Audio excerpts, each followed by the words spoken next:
नूरा फ़तेही आज के वक्त में फ़िल्म इंडस्ट्री का एक जाना-माना नाम है, लेकिन आज से 10 साल पहले ऐसा नहीं था। नूरा को बॉलीवुड में अपने पैर जमाने में कई मुश्किलों का सामना करना पड़ा था, लेकिन अपनी मेहनत और लगन से उन्होंने अपनी एक अलग पहचान बनाई है। आज वो फ़िल्म इंडस्ट्री की डांसिंग क्वीन बन गई हैं। राजीव मनसद एक फ़िल्म क्रिटिक हैं, जिनके साथ मेलबर्न में नूरा फ़तेही ने अपनी शुरुआती दौर के कई किस्से साझा किए। नूरा फ़तेही कहती हैं कि जब वो कनाडा से भारत आई थीं, तो फ़िल्म इंडस्ट्री में न उन्हें कोई जानता था, न ही वो किसी को जानती थीं। उन्होंने कहा कि वो इस फ़िल्म इंडस्ट्री के बारे में न के बराबर जानती थीं। यहाँ के तौर तरीकों से वो वाकिफ़ नहीं थीं, न ही इंडस्ट्री में घूमते हुए दलालों का उन्हें कोई ज्ञान था। बड़ी-बड़ी और लुभावनी बातें कर लोग उन्हें लुभाने की कोशिश करते थे। यहाँ तक कि एक जनाब ने तो उन्हें कैटरीना कैफ बनाने तक की बात कही, लेकिन इसके बदले में वो उनको क्या देंगी का सवाल था। नूरा फ़तेही बताती हैं कि आज से 10 साल पहले जब वो कनाडा से भारत आई थीं, तो अजीब-अजीब लोगों से उनका पाला पड़ा था। यहाँ के ज़्यादातर लोग एक कमज़ोर शिकार की तलाश में रहते हैं। मैं मुंबई के लिए नई थी। नूरा फ़तेही ने बताया कि अज्ञानता की वजह से वो ऐसे कुछ लोगों को समझ नहीं पाती थी। उनकी बड़ी-बड़ी बातें कि वो मुझे बड़े प्रोडक्शन हाउस से बात करवा देंगे, किसी को भी इम्प्रेस कर सकती थीं। कोई भी नया आदमी उनका दीवाना बन सकता था और उनको फॉलो कर सकता था। शुरू में मैं भी ऐसे कुछ लोगों के पीछे-पीछे घूमती थी।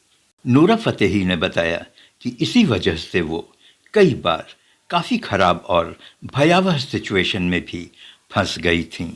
नूरा ने कहा कि आज के दिन वो अच्छी तरह से समझती हैं और डील भी करना जानती हैं, लेकिन तब वो सिर्फ 22 साल की थीं और उनके लिए यहाँ का माहौल भी बिल्कुल नया था।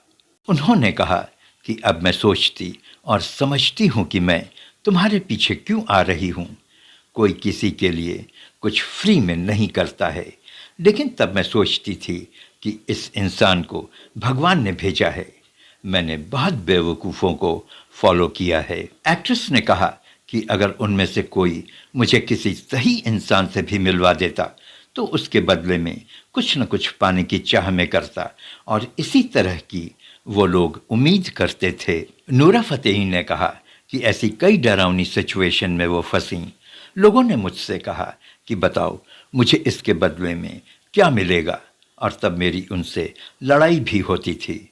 ये अजीब सी बात है, और इन्हीं सब बातों से मैंने सीखा कि सामने वाले इंसान के सामने कभी नहीं दर्शाना चाहिए कि आपको काम की ज़रूरत है, अन्यथा ये लोग आपका फ़ायदा उठाने की कोशिश करेंगे।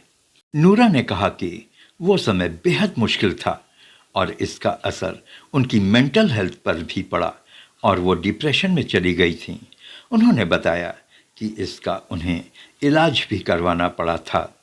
नूरा ने आगे बताया कि कुछ लोग तो ऐसे भी थे जो उनसे पूछते थे कि क्या तुम्हें अगली कैटरीना कैफ बनना है, लेकिन इसके एवज में तुम क्या दोगी। भले ही नूरा फ़तेही को ढेर सारी मुश्किलों का सामना करना पड़ा हो, भले ही उनसे लोगों ने अनाप-शनाप फेवर मांगे हों, लेकिन आज वो बॉलीवुड का जाना पहचाना नाम है। आज फिल्म इंडस्ट्री में उनकी तूती बोलती है।